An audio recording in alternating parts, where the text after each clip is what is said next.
Hello and welcome to Canguro English. I'm Christian, and today I am going to give you 10 lessons that will take you all the way to fluency. Now, I could give you 10 lessons that I just invented myself, or I could give you 10 lessons to try and sell you my course or my book. Or I could give you 10 lessons from an organization that has been making people fluent for 70 years. The FSI. The FSI is part of the US State Department, and their job is to teach languages to government employees so they can go and work in embassies and consulates and other jobs outside of the United States. They give more than 1 million hours of training to more than 2,000 students in 60 different languages.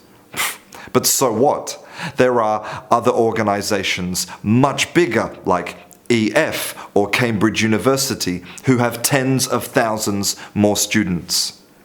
The FSI is different. They have no brand to promote and nothing to sell. But they're different for a more important reason. They cannot fail. They are directly accountable for producing students who can go overseas and perform complex tasks in their language. They're not interested in certificates or levels. They are only interested in producing students who can get things done. If you're only interested in how you can learn English in just 10 minutes a day, or discovering some secret to fluency, or knowing how to pass that English exam, then this video isn't for you. But if you really want to know how to learn English so you can communicate and get things done, then keep watching.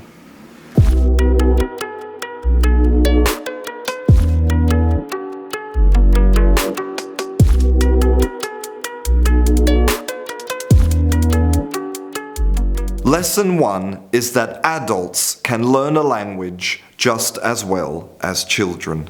In fact, adults can learn to do all of the things that native speakers can do with language. Now, most of the people watching this video are over the age of 25, and most of you probably feel that it's too late, that children have some special ability to learn languages that you don't have. But know this, the average age of the students at FSI is 41. Now, I'm really sorry about the interruption. No, you go. It's just that I really wanted to tell them about this American study. Okay, no problems. I'll wait here. Thanks. But you don't just have to believe the FSI about this. In 2015, a group of American researchers published this paper. They analysed 42 empirical studies from the past 50 years, and they found no evidence of a younger learner advantage. Sorry about the interruption. Please continue. Thanks.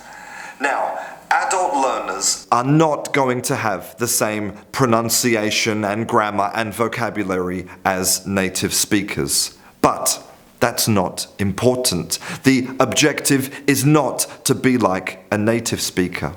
The objective is to be able to do things in the language, to get things done.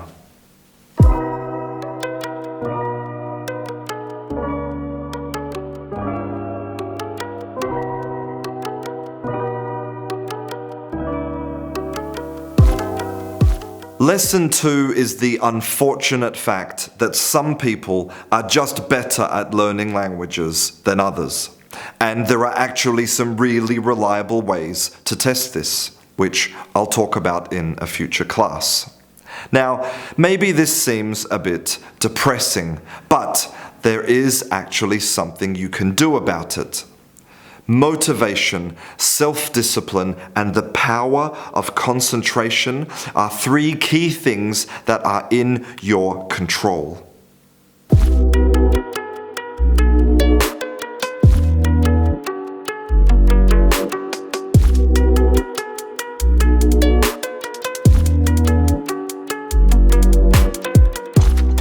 Lesson number 3. There is no one right way to learn or teach a language. Finally, you get to hear it from somebody else apart from me. Now, it's obvious that some ways of learning a language work with some people and fail with others. The trick is simply to find what works for you.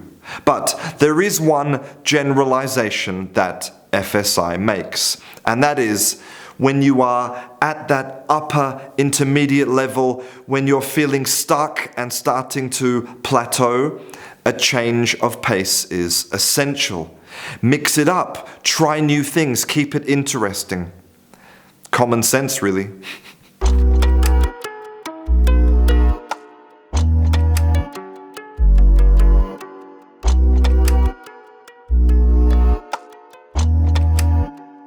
I can summarize lesson 4 in 2 words: hard work.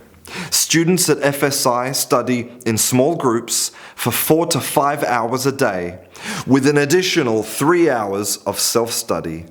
And they do this for months and years. Can this amount of time be reduced? No. The FSI have been trying to make their courses shorter for 70 years, and it doesn't work. You need hard work and patience. Now, some other interesting things from lesson 4 is that immersion experiences are essential. And finally, there is no substitute for simply using the language.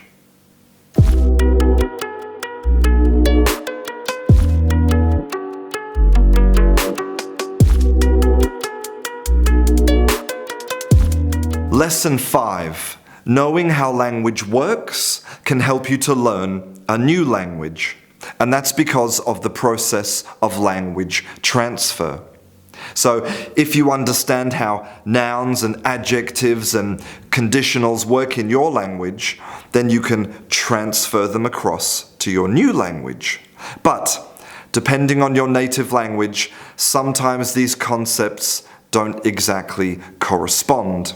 And that's why it's much more difficult, for example, for an Arabic native speaker to learn English than an Italian native speaker. But that's perfectly normal. Now, if you don't have some of those basic concepts in your native language, it's probably a good idea to spend a little bit of time studying them.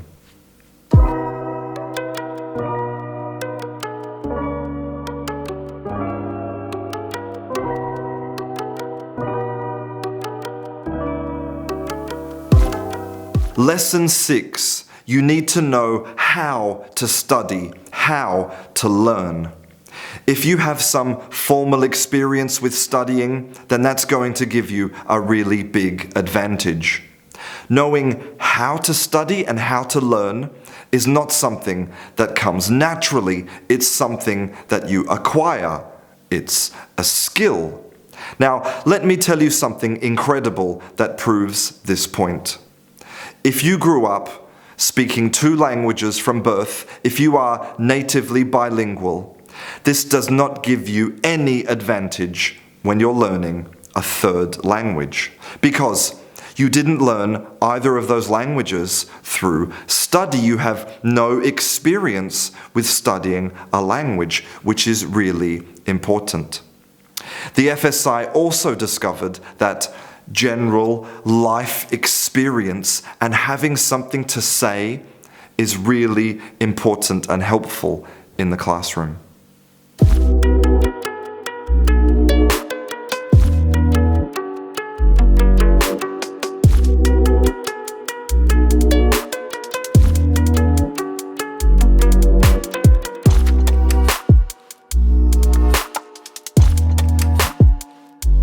Lesson 7. Pattern practice is really important.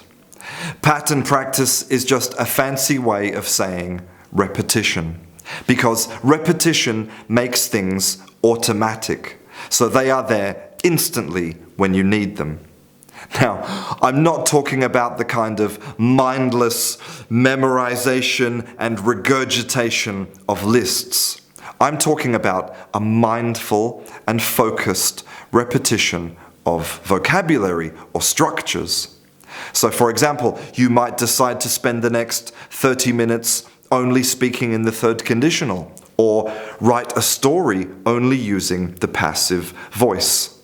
And as FSI says, this pattern practice is much more important than most teachers and students realize.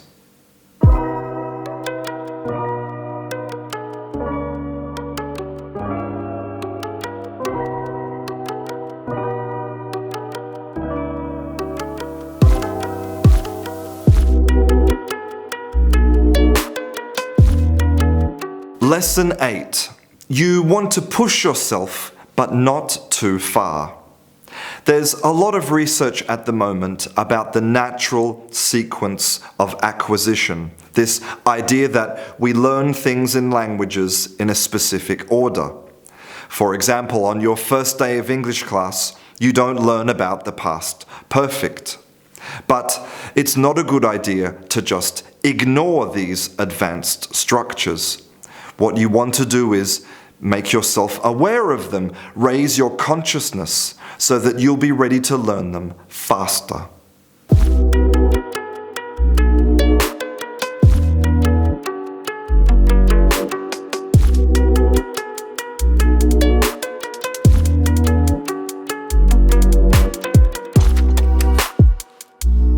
Lesson 9. What happens inside the classroom is everything. The classroom environment has to be collaborative and supportive and responsive with good, authentic materials. At FSI, when they asked the students what contributed most to their success, they said, the teachers. A good language teacher doesn't just follow a system of methodologies and behaviors. They make decisions about when to support the learners and when to let them be independent.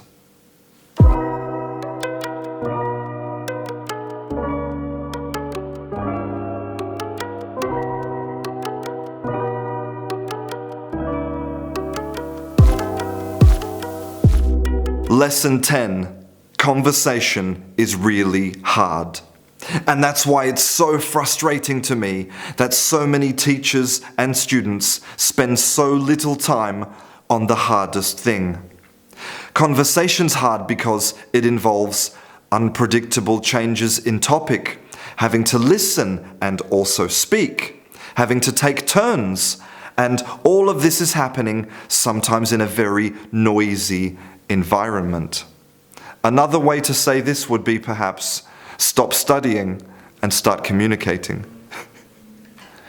In the conclusion of their paper, they summarize their very simple philosophy for language learning. In our half-century of language education at FSI, we have moved from teaching the textbook to helping the learner to learn. You see, learning a language isn't about the technical stuff at all.